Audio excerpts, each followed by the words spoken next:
ISKCON గారికి నమస్కారాలు. నా పేరు పి కావ్య. ప్రభుత్వ జూనియర్ కాలేజీలో ఇంటర్ సెకండ్ ఇయర్ PhD చదువుతున్నాను. ఈరోజు నేను భూమి కాలుష్యం గురించి చెప్పబోతున్నాను.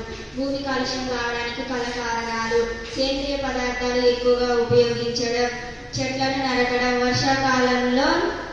వర్షాకాలంలో రసాయన పదార్థాలను ఎక్కువగా ఉపయోగించడం ద్వారా భూమి కాలుష్యం అవుతున్నది. నీటి కాలుష్యం నీరు ప్రాణాధారం మరియు జీవరాశులకు ఎంతగానో తోడ్పడుతుంది. ఇది జీవక్రియలకు ఎంతగానో సహాయం చేస్తుంది.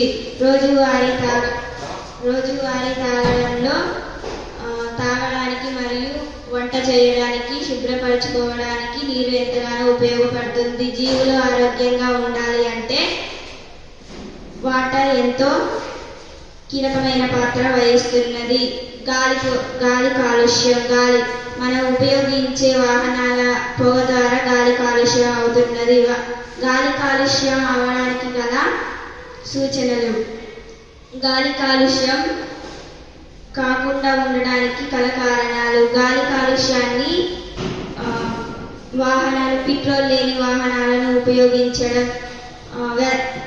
ఫ్యాక్టరీస్ నుంచి వచ్చే వ్యర్థ పదార్థాలను నిషేధించడం మరియు ప్లాస్టిక్ పదార్థాలను ఉపయోగించడం. Thank you for giving opportunity, ISKCON.